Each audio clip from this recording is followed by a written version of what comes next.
Namaste everyone. Welcome back to my channel.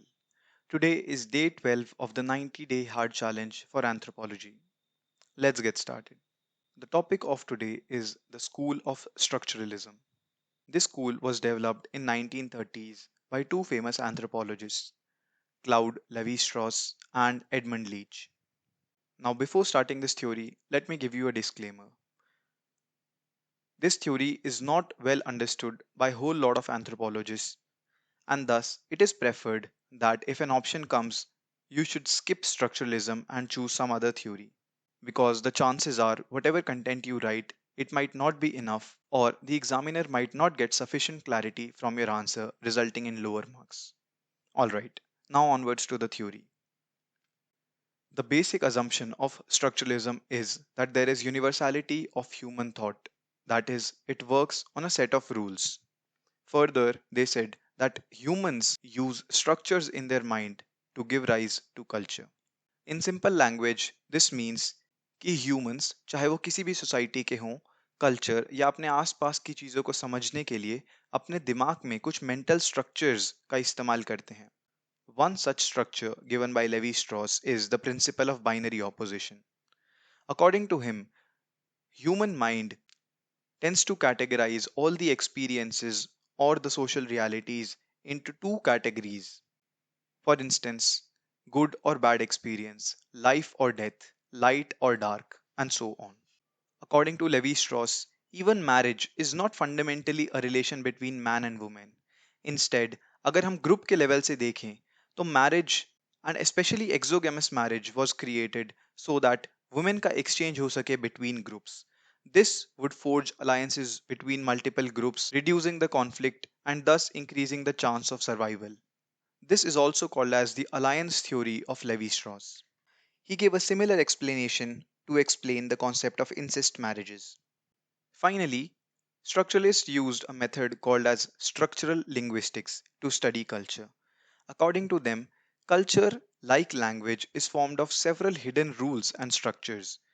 These rules and structures needed to be studied to understand the reality of culture and that of the human mind. Thus, they said that social structure is not an empirical reality, but rather it is made up of different models. Specifically, Levi Strauss explained this using the concept of phonemes and mythemes. He said, just as in language, there are phonemes, which is the smallest unit of speech that is distinguishable from one word to another. Similarly, in culture, for instance, like myths, there is a concept of mythemes, which is the basic unit. These basic units do not have a meaning of their own, but rather in association with one another. I know this sounds a bit abstract and vague, and this is exactly why I told the disclaimer in the start that this theory is not very well understood by a lot of anthropologists as well.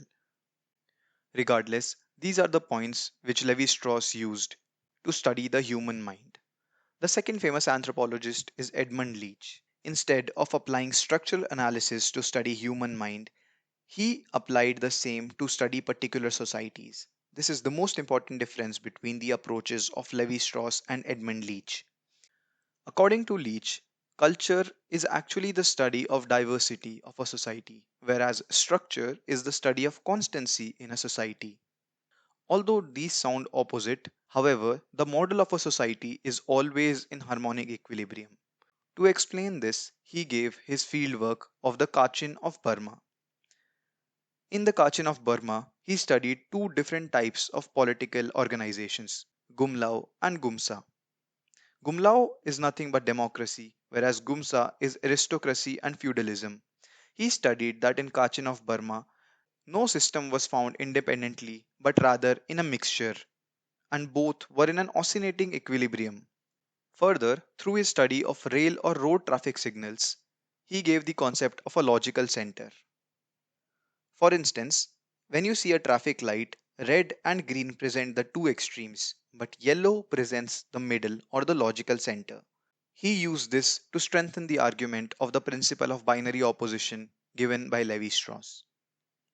Now, the accomplishment of this theory as a whole is it promoted synchronic studies, that is, studying at some point of time and not across times. And also, it increased the adoption of scientific processes like personality test, scientific art, and also scientific methods to study the thought process behind kinship, myths, language, etc. However, this theory was also criticized for being too abstract and inconsistent. That's all for this theory. For the individual anthropologist, also prepare a few books and organize the content to be ready for a 10 or 15 marker. It is highly unlikely that a 20 marker comes from this theory. And that sums up a structuralist school. That's all for this video. See you all soon. Jai Hind.